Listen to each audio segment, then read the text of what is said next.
last episode 71 part 3. All rights reserved Urdu novels plate form.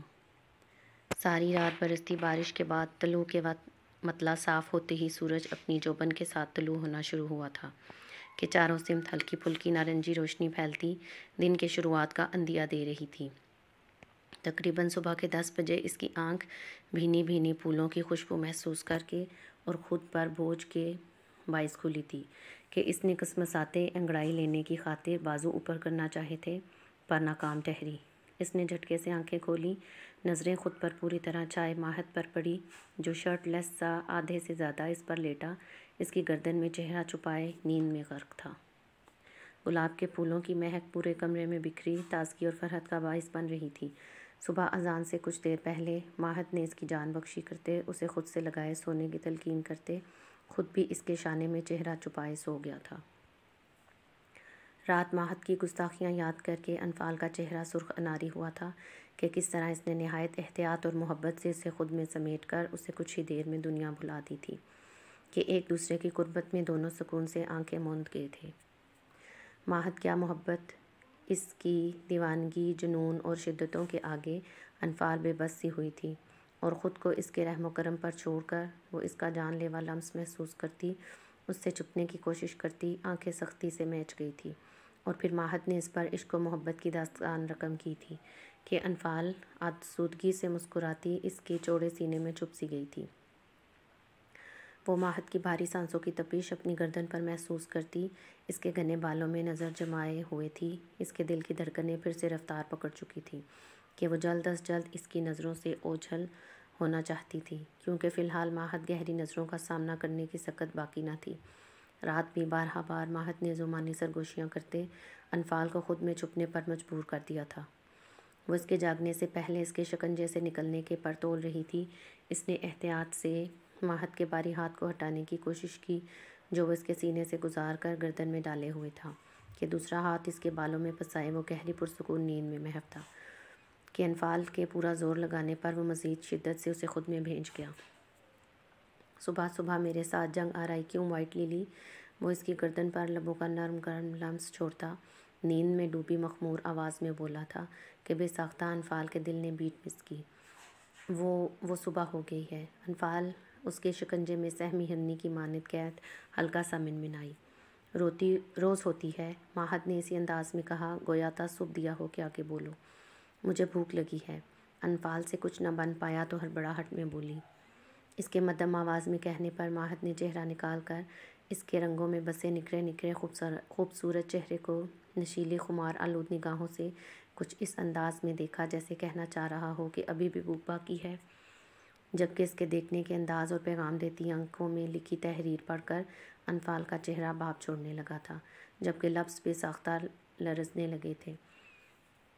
مجھے بھی بہت بھوک لگی ہے. جتنا کھاتا ہوں بڑھتی جا رہی ہے. وہ اس کی نوز پن پر لب رکھتا گمبھیرتن سرگوشی میں معنی خیزی سے بول کر انفال کی دھڑکنوں میں بنچال برپا کر گیا تھا.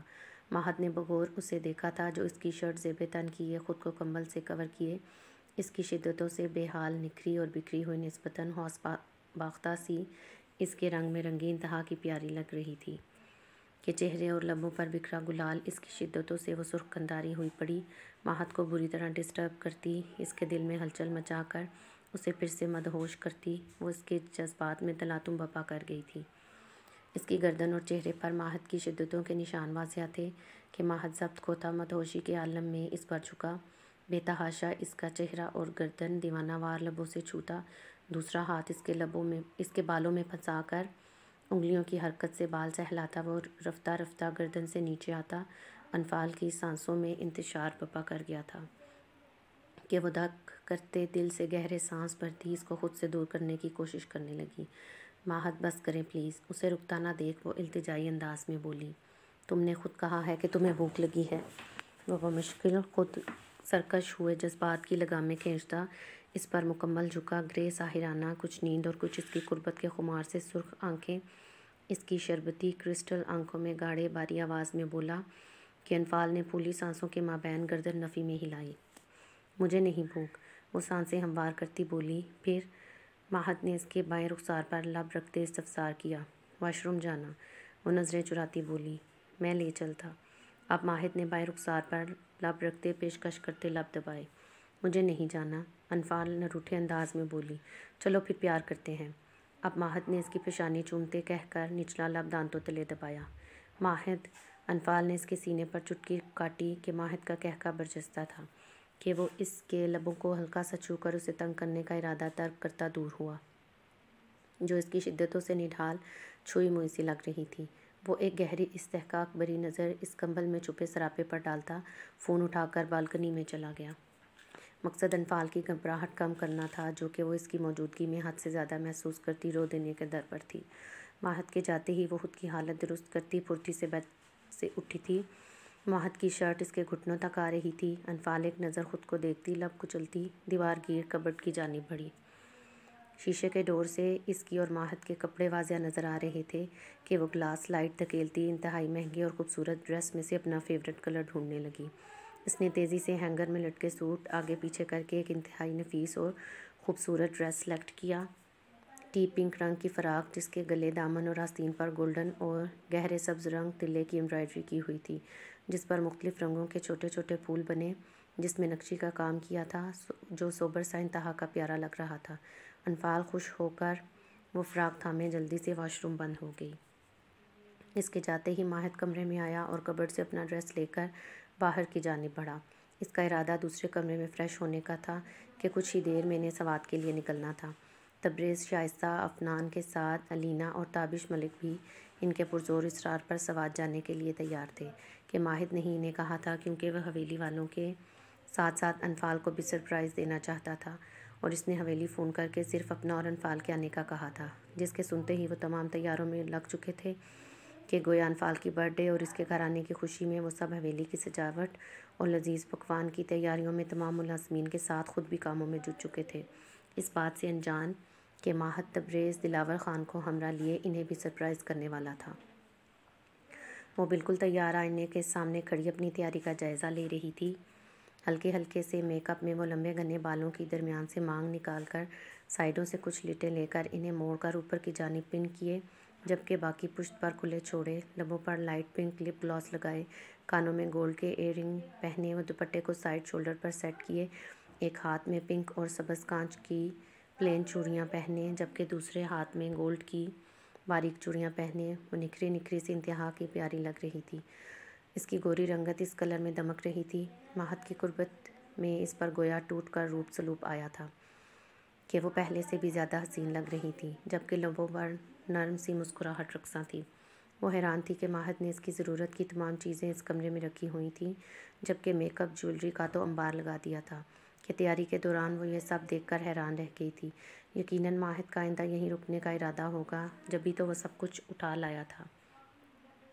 وہ انہی خیالوں میں گم تھی جب وہ ہمیشہ کی طرح فارمل ویئر میں بلیک شرٹ اور بلیک ہی پینٹ میں ملبوس، شرٹ کے کف عادتاً کلائیوں سے کچھ اوپر سلیقے سے فولڈ کیے، کلائی پر واچ پہنے، وہ بلیک ہی شوز پہنے، بال جیل سے سیٹ کیے نک سا کمرے میں آیا تھا۔ اس کو مگن دیکھ عین اس کے پیچھے آن کھڑا ہوا تھا کہ دل فریب کولون کی خوشبو محسوس کرتے اس نے یکدم سے سر اٹھا کر آئینے میں دیکھا۔ وہ عین اس کے پیچھے کھڑا والہانہ نظروں سے اسے نہار رہا تھا۔ جب بھی ماہد نے آئینے میں دیکھے ہی اسے اپنی جانب کھینچ کر اس کی پشت سینے سے لگائی تھی۔ دونوں شیشے میں ایک دوسرے کا عکس دیکھ رہے تھے، ایک ساتھ وہ دونوں خوبصورت اور مکمل لگ رہے تھے کہ ان کی خود سے نظریں ہی نہیں ہٹ رہی تھیں۔ آئی لو یو وائٹ للی، شکریہ میری زندگی میں آ کر اسے خوبصورت بنانے کے لیے۔ بے شک تم سے میرا سکون وابستہ ہے، تم میری تمام تر بے چینیوں کا چین اور قرار ہو، تم سے جڑ کر میں نے زندگی کو جانا ہے۔ ماہد نے دھیرے سے اس کے بالوں کو لبوں سے چھو کر سرگوشی کرتے انفال کو خود پر ناز کرنے پر مجبور کر دیا تھا۔ چاہے جانے کا احساس کتنا دلکش ہوتا ہے، انفال نے ماہد کے سنگت میں جانا تھا جو اس کے پور پور کا دیوانہ تھا۔ میں تم پر جانے انجانے میں ہوئی تمام تر سختیوں اور آزمائشوں کی معافی چاہتا ہوں۔ ماہد نے گزرے دنوں کا حوالہ دیا تھا کہ انفال کے دل نے بیٹ مس کی تھی۔ گویا وہ جان گئی تھی کہ ماہد کوئی بھی کام بغیر وجہ کے نہیں کرتا تھا۔ اگر اس نے اسے سب سے دور رکھا تھا تو یقیناً کوئی وجہ ہوگی، جس کا وہ اکثر و بیشتر ذکر بھی کر چکا تھا۔ انفال جانتی تھی کہ وہ ابھی نہیں بتائے گا، اس لیے وہ خاموش رہی۔ وہ ایک ہاتھ سے اس کے پیٹ پر گرفت تنگ کیے، دوسرے سے اس کے بال سائڈ پر کرتا گردن پر جھک کر دہکتے لب رکھ گیا تھا کہ انفال اس کے لمس پر آنکھیں موند کر اس کا لمس روح میں اترتا محسوس کرنے لگی۔ ماہد والہانہ جا بجا لمس چھوڑتا دور ہوا اور ڈریسنگ کا ڈرار کھول کر ایک مخملی ڈبہ نکالا۔ انفال دم سادے اس کی کارروائیاں دیکھ رہی تھی جب ماہد نے وہ ڈبہ کھول کر اس میں سے انتہائی خوبصورت پینڈنٹ نکالا تھا کہ انفال کی آنکھوں میں ستائش کی رمق تار آئی تھی۔ ماہد نے مرر میں دیکھتے ہی وہ پینڈنٹ انفال کی گردن کی زینت بنا کر اس کی پشت پر لہراتے لمبے گھنے ریشمی بال اٹھا کر اس کے دائیں شانے پر ڈالے۔ پینڈنٹ کی ہک بند کی تھی۔ انفال مبہوت سی آئینے میں اس پینڈنٹ کو دیکھ رہی تھی جس کے وسط میں خوبصورت ہارٹ شیپ تھا، جبکہ دائیں بائیں انتہائی نفیس 3 چین جڑی تھیں جو اس ہارٹ کو سہارا دے رہی تھیں، جبکہ ہارٹ شیپ میں خوبصورتی سے اے اور ایم لکھا تھا جس کے ارد گرد چھوٹے چھوٹے ڈائمنڈ جڑے تھے جو انفال کی گوری رنگت پر خوب بھلا لگ رہا تھا۔ یہ بہت پیارا ہے، انفال اسے چھو کر بولی۔ تم پر آ کر پیارا ہو گیا ہے۔ ماہد نے اسے شانوں سے تھام کر اپنی جانب کیا اور جھک کر اس ہارٹ شیپ پر لب رکھے تھے کہ انفال بے ساختہ اس کا بازو تھام گئی۔ ماہد اب اس کے لبوں پر جھکنے لگا تھا کہ انفال نے گھور کر نفی میں گردن ہلائی۔ ماہد نے مسکراہٹ دبا کر اس کی تھوڑی کو چھوا اور شدت سے خود میں بھینچا۔ مجھے بہت بھوک لگی ہے، انفال روحانسی آواز میں بولی کہ ماہد نے اسے تھوڑا سا دور کرتے چمکتی آنکھوں سے دیکھا۔ کھانے والی بھوک لگی ہے۔ ماہد کی آنکھوں میں ناچتی شرارت دیکھ کر انفال نے سرعت سے اپنی بات کی درستگی کی تھی کہ ماہد کا ہلکا سا قہقہا گونجا۔ آج اتنی پیاری کیوں لگ رہی ہو؟ وہ سرعت سے جھک کر چٹا چٹ اس کے گال بولا کہ انفال اس کی تیزی پر بوکھلا سی گئی۔ کیونکہ میں پیاری ہوں، انفال منموہنی صورت پر مسکراہٹ لیے بولی۔ بے شک تم پیاری ہو، لیکن چاہے جانے کے احساس نے تمہیں اور خوبصورت بنا دیا ہے۔ وہ اسے کھینچ کر اپنے سینے سے لگائے ایک بازو اس کی کمر میں ڈالے اور دوسرے ہاتھ میں اس کا مومی ہاتھ تھامے باہر کی جانب بڑھا۔ وہ اسے لیے ڈائننگ ٹیبل پر آیا تھا جہاں مزیدار ناشتہ سجا تھا۔ انفال نے سوالیہ نگاہوں سے ماہد کی جانب دیکھا کیونکہ کل رات تو کوئی ملازم گھر نہ تھا۔ سب ملازمین کو فقط ایک رات کی چھٹی تھی۔ اگر تم کہتی ہو تو مزید دے دیتے ہیں، وہ اس کی آنکھوں میں جھانک کر سنجیدگی سے بولا اور نچلے لب کا کونا دانتوں میں دبا کر امڈ آنے والی مسکراہٹ پر قابو پایا، جبکہ اس کی ذومانی بات پر انفال سٹ پٹا کر دائیں بائیں دیکھنے لگی کہ مبادا کوئی سن نہ لے، جبکہ ماہد کندھے اچکا کر رہ گیا۔ کیا خیال ہے پھر؟ اس کی شرارتی رگ بھڑکی۔ گھر جانے کا خیال ہے، انفال اس کے بازو پر 2 انگلیوں سے چٹکی کاٹتے بولی کہ ماہد اس کی حرکتوں پر فقط مسکرا کر رہ گیا۔ ماہد کی سنگت میں وہ اس کے پیار محبت میں نڈر بن چکی تھی کہ پہلے جو ماہد سے خوف کھاتی تھی وہ اب ختم ہو چکا تھا اور اس کی شرارتیں عوض آئی تھیں۔ میرا تو اب یہیں سے ہنی مون کے لیے جانے کا ارادہ ہے کہ گھر کوئی خوشخبری لے کر جائیں گے جس کا حویلی والوں کو شدت سے انتظار ہے، وہ اسے کرسی پر بٹھاتا بولا، جبکہ انفال سرخ چہرے سمیت بنا کچھ بولے کھانے پر جھک گئی۔ جب بھی ماہد کے فون پر میسج ٹون بجی، بھائی ہم سب سوات کے لیے نکل رہے ہیں، افنان کا میسج تھا کہ ماہد نے انفال کو دیکھا جو ناشتہ کرنے میں مصروف تھی۔ تھوڑی دیر تک ہم حویلی کے لیے نکل رہے ہیں۔ ماہد کی گمبھیر آواز گونجی کہ انفال نے سر اٹھا کر چمکتی آنکھوں سے اسے دیکھا۔ کیا واقعی؟ انفال نے پھر سے پوچھا، جبکہ ماہد نے گردن ہلانے پر اکتفا کیا۔ اگر تم کہتی تو میں ارادہ کینسل بھی کر سکتا۔ وہ بوائل ایگ کا پیس پلیٹ میں رکھتا کچھ اس انداز سے بولا کہ انفال کی ہارٹ بیٹ تیز ہوئی۔ صبح سے وہ زو مانے جملے کستا اس کو سمٹنے شرمانے پر مجبور کر رہا تھا۔ نہیں گھر ہی جانا ہے، انفال تیزی سے بولی۔ یاد رہے وہاں تم وقت پر کمرے میں آؤ گی۔ میرے ٹائم میں کوتاہی میں ہرگز برداشت نہیں کروں گا، اس لیے تمہیں وقت پر ہمارے بیڈ روم میں آنا ہوگا، ورنہ دوسری صورت میں تم سب سے منہ چھپاتی پھرو گی۔ ماہد نے اب اصلی انداز میں آتے ہمیشہ کی طرح دھمکی دی تھی کہ انفال اس کے ہاتھ پاؤں میں پسینہ پھوٹ آیا تھا۔ اس کی بات کی گہرائی سمجھتے دل پسلیوں سے سر پٹکنے لگا تھا، گویا وہ بھی جانتا تھا کہ وہاں انفال اس سے بچنے کو کسی نہ کسی کے ساتھ پائی جاتی، اس لیے پہلے ہی اسے خبردار کیا تھا کہ انفال لب کچلتی نظریں جھکا گئی۔ یہ شخص تو اسے اپنی باتوں اور عمل سے پاگل کر دینے کے در پر تھا۔ کچھ ہی دیر بعد وہ ناشتہ کر کے جانے کے لیے تیار تھے کہ ماہد اسے شال اوڑھ کر آنے کا کہہ کر خود باہر پورچ میں کھڑی گاڑی کی جانب بڑھ گیا۔ انفال جلدی سے شال اوڑھ کر خود کو اچھی طرح چھپائے اس کی جانب آئی کہ ماہد نے فرنٹ ڈور کھول کر اسے بیٹھنے کا اشارہ کیا اور خود دوسری جانب سے ڈرائیونگ سیٹ پر بیٹھ کر گاڑی سٹارٹ کی۔ گیٹ سے نکلتے ہی ان کی گاڑی ہوا سے باتیں کرتی سڑک پر تیزی سے تیرتی اپنی منزل کی جانب رواں دواں تھی۔ جاری ہے۔ Thanks for watching video, please must subscribe our channel, must like and comment please.